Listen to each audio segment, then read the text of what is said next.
Hey everybody, today we're gonna make this gorgeous yarn, and it's really simple. We are making this yarn from using something like this. It's just the bits and pieces that get left on the end of bobbins, and I used to always, when I got finished plying a yarn and it didn't come out exactly even, I would set up a little plying bracelet out of this and attach it to the skein that I'd been finishing, and then finish it off.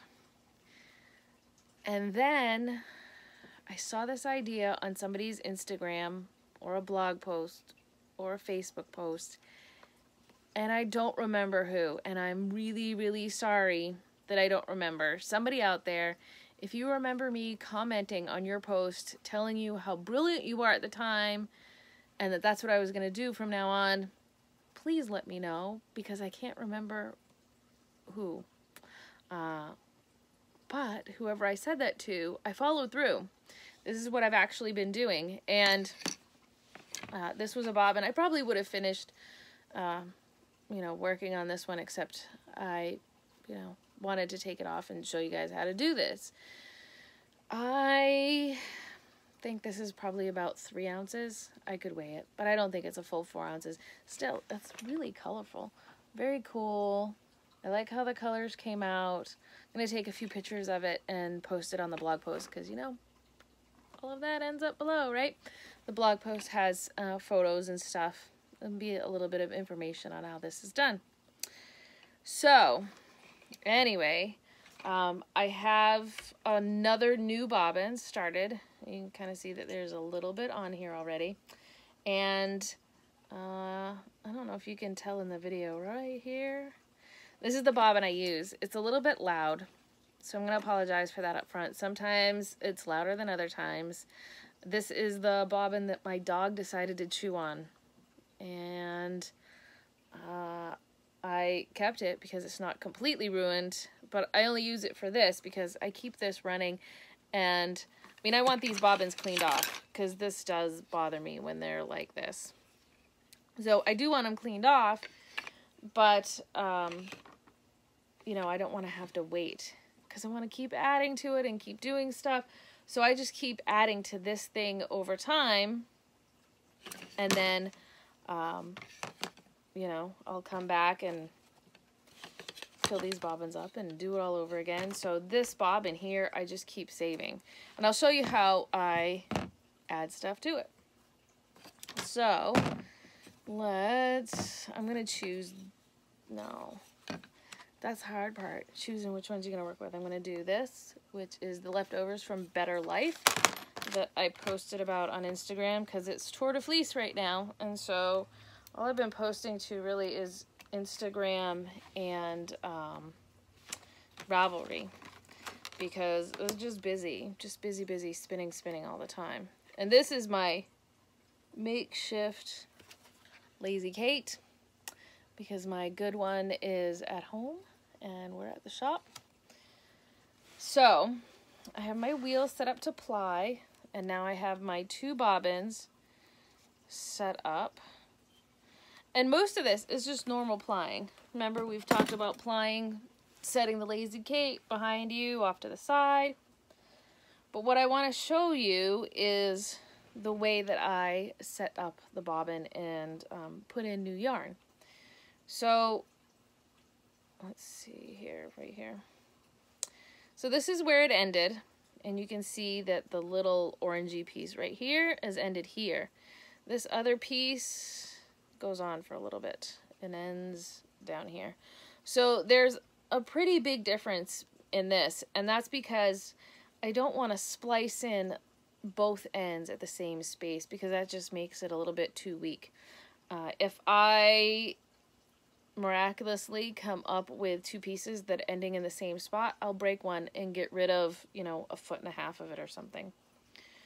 So what I do to make this work is, it's called a spit splice. Have you guys done that? It is not elegant, though this is exactly what I'm going to do, is the spit splice, and you get to watch me do that. So, I lick the palms of my hands. Best to make sure that your hands are clean or you're going to go, ooh.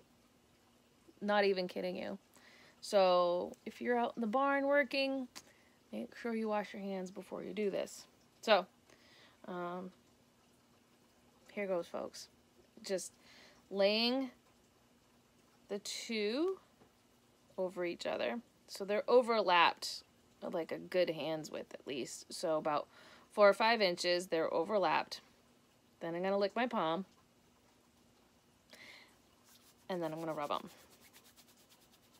to get them to join.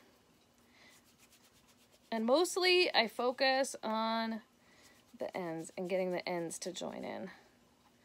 And you can see, I mean, it's kind of put them together. It's felted them a bit. So they're all stuck together. So I can ply that in a little bit so that that end is in. So I just plied that into it. And you can see, because we changed the color to this very vibrant greeny yellow color. Now I'm going to tie this off one more time because this is attached, but I have this end right here that needs to be attached. So we are going to do the same thing. And I like to try to fluff up the ends a little bit. It happened that on that they were both fluffy, but this one is really kind of stiff. So I'll run my nail onto it, sometimes breaking it, and that's okay, because that'll make the end a little bit frayed, a little bit puffy, and that's what I want, because you want them to kind of meld together. So, laying them across one another. Here we go, the palm licking again. And then rub, rub, rub, rub, rub.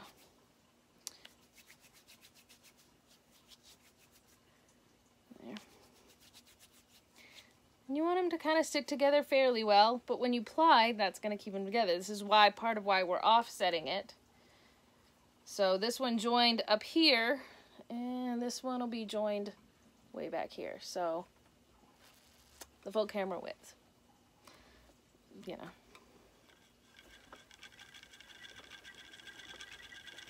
So that is it. And from there on, it's just normal plying.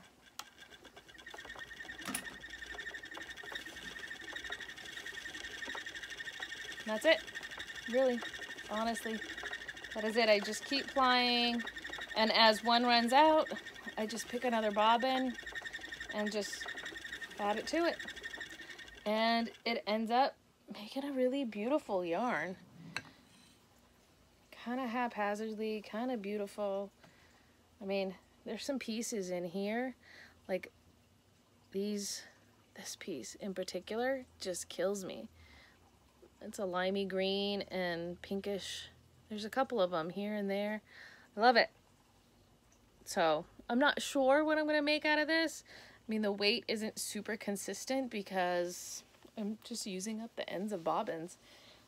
But I think this is way better. I mean, if I needed the yarn, for sure, I would be making a little plying bracelet and, you know, adding that to the end of the skein of whatever it matched. But if I'm not pressed for yardage on yarn, this is absolutely what I do because it's so much fun. This is just a really interesting skein of yarn, and I love having these.